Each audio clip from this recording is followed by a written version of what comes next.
This video will cover operations with radicals. Radicals are square roots, cube roots, fifth roots, etc. I'm going to start by giving you a list of perfect squares. 1, 4, 9, 16, 25, 36, 49, 81, 100, 121, 144, 169, 196, on and on and on and on. You should pause the video several times so you can figure this out. Okay, so first of all, you always simplify a square root. So the square root of 4 is 2. The square root of 100 is 10. That's great. Those are perfect squares, and their roots are integers. Actually, they're whole numbers. So if I ask you to simplify the square root of, let's say, 24, which comes up quite a bit, I want to break down 24 into the product of a perfect square and another whole number. So 24 is the product of 4 times 6. Well, sure, 8 times 3 is 24. I would agree with that. And so is 12 times 2. But the problem is 8 is not a perfect square, neither is 3. 12 is not a perfect square, neither is 2. But 4 is a perfect square. This is the same thing as root 4 times root 6, which is 2 times the square root of 6. How about something like 3 times the square root of 72? Okay, so again, let's break down 72 into perfect squares. Many people think let's use 8 times 9, and I would agree, 9 is a perfect square. However, 36 is a better option, and I will show you why. If you use 36 times 2, and the 3 comes from the 3 that was outside to start with, this is 36 times 2. The square root of 36 is 6. Be careful. So this does not become 36 root 2, 3 times the square root of 36, and that is 6, so it should be a times sign in between. Let's say you used 8 and 9 instead. That is okay. It just requires another step.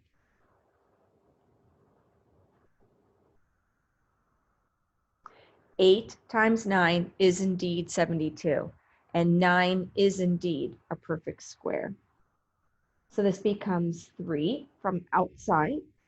Square root of 9 is 3, and then 8, which is 9 root 8. The problem is 8 can be broken down. So we have 9 root 8, but 8 is 4 times 2. Root 4 is 2. So the 2 comes out. Root 4 is 2. 2 comes out. I don't know the square root of 2 about my calculator, so it stays in. And this is 18 root 2. Notice they're the same answer. You just get there a lot faster if you use 36 and 2. Okay, let's talk about rationalizing.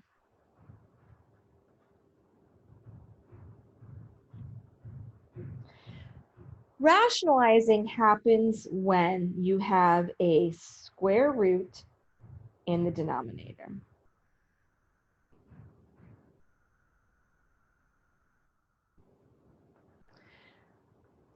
There is rarely, if ever, an exception to the rationalizing process. You always reduce fractions. You always rationalize denominators. So what does that mean? So let's say you have something like 1 over the square root of 2. Okay, so I refer to that as icky math. You cannot have a square root in the denominator. It breaks the rules of mathematics. So what I'm going to do is I'm going to rationalize by multiplying by the square root of 2 over the square root of 2. What? Well, the square root of 2 over the square root of 2 is just a fancy form of 1. It is 1. It is just a fancy form of 1. Am I allowed to multiply by 1? Sure am. How do you multiply fractions? Straight across. Well, 1 times the square root of 2 is the square root of 2. The denominator is the square root of 2 times the square root of 2. This is the square root of 4. What's the square root of 4? 2.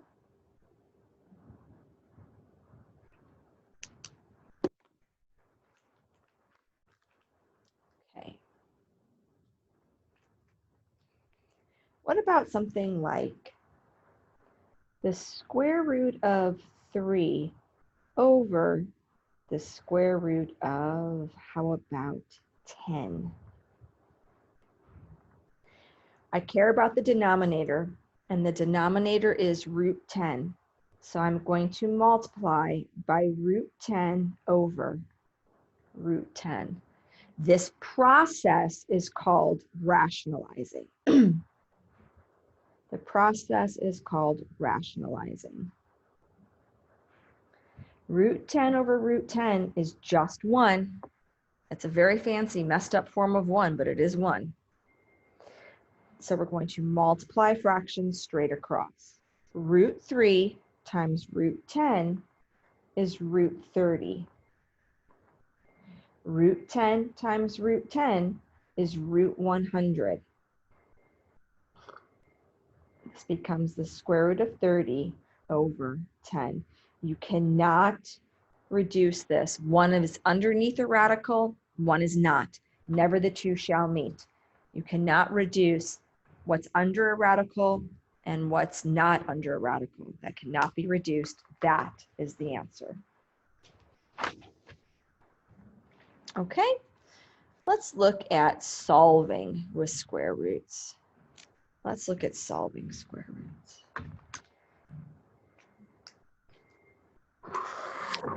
Okay, so let's say you have something like x squared equals 4. If I ask you to solve that, you probably could tell me that the answer is 2, but you have to be careful. The answer is also negative 2. So to get rid of the x squared, we square root. So you need to be careful here. The square root of 4 is not just 2. It's also negative 2. How do you get that? Well, positive 2 squared is 4. Great. The answer is 2. But so is negative 2 squared. And negative 2 squared is also 4. What happens if you have something like 6x squared equals 18? You solve this just like you would if it was 6x equals 18. We need to isolate the x squared.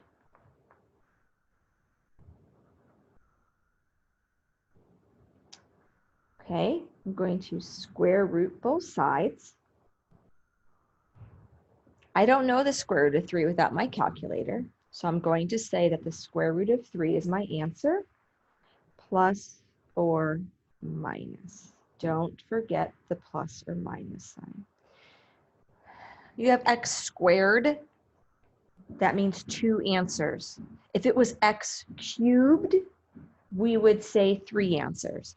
If it was x to the 10th, we would say 10 answers. Yes, that's possible, and we will look at some pretty funky problems like that. But because it is a squared quadratic, There are two answers. Okay, let's look at another one of those. What happens if it's something like 6x squared minus 5 equals 18? All right, well, if it said 6x minus 5, you would add 5 to both sides. And that's exactly what I'm going to do here. I'm going to add 5 to both sides.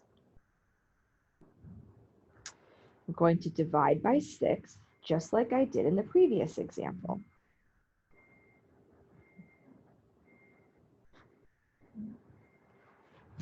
And then I'm going to square root both sides. Well, when you square root both sides, it's kind of funky. It's a fraction that you definitely don't like. So this is going to be square root both sides. You know when you square a number and you square root the numerator, square the numerator, square the denominator? Well, the same thing is true for square rooting. I'm going to square root the numerator, and I'm going to square root the denominator. Okay, but the problem is, I don't like that. We can't have the square root of 6 in the denominator, so I need to rationalize.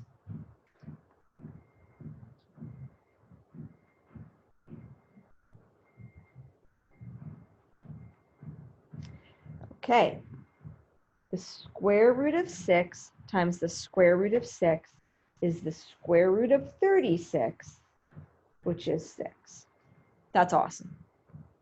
Well, the numerator, I have to multiply 23 times 6, which is 8 carry the 1, 138. And then try to break down 138. Maybe 138, does it divide by 4? Does it divide by 9 or 16, etc.?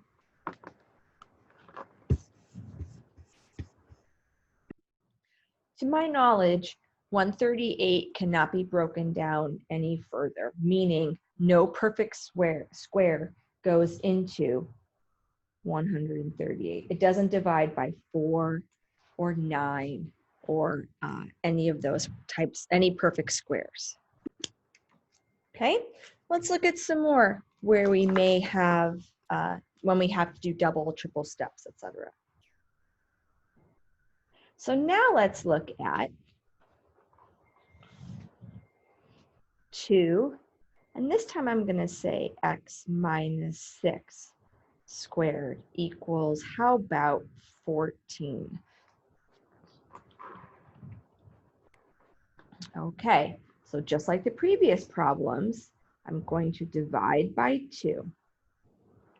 And that gives me x minus 6 squared equals 7. Okay, I have isolated the binomial squared. Do not distribute the 2 and say that's, like x squared plus 36 or anything like that. That's not allowed. All right, just like in the previous problem, I'm going to square root both sides. When you square root a square, it goes away. They're opposite operations. So when you square root a square, you are left with just x minus 6, and be careful, plus or minus root 7. I can't do anything with the 7. No perfect squares go into it. But x is not yet isolated. So I'm going to add 6. Okay, you cannot combine those. One is outside a root, one is inside a root, never the two shall meet. So I'm going to write this as 6 plus or minus the square root of 7.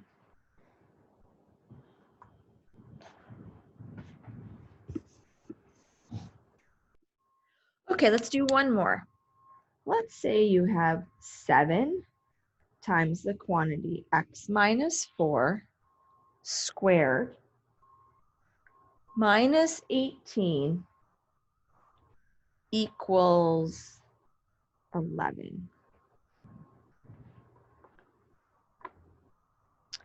Okay, I'm going to add 18 to both sides.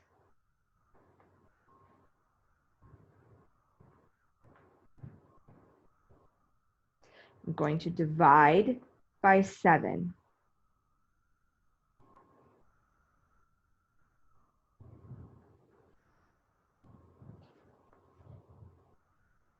Okay, I'm going to square root both sides. Remember, when you square root a square, it goes away and you're left with x minus 4 equals.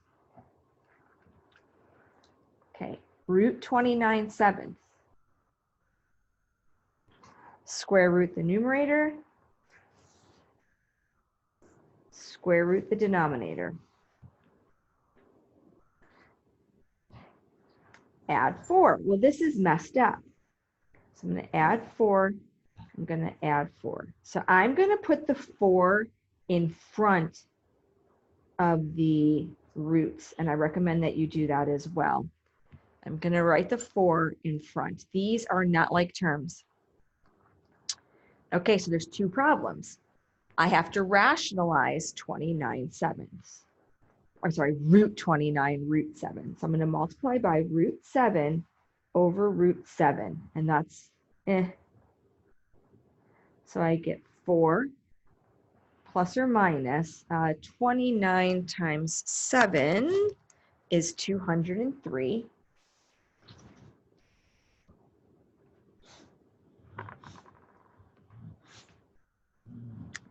Okay, and then a common denominator. So this is the same thing as 4 over 1. So my common denominator is 7. So this is 28/7 plus or minus root 2 over 3 over 7. So my numerator becomes 28 plus or minus root 203 over 7. That's a pretty big one, but that is indeed the answer, and that is how you want to leave it. The homework is actually different from the slate. The homework on the slate was originally scheduled for Thursday and Friday, but it is actually the homework for tonight. So it is page 269, number 3 to 33.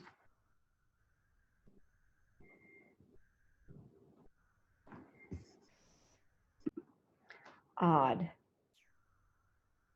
The answers are in the back of the book. So originally this was on the slate for Thursday, Friday, but it is now instead the homework for Wednesday.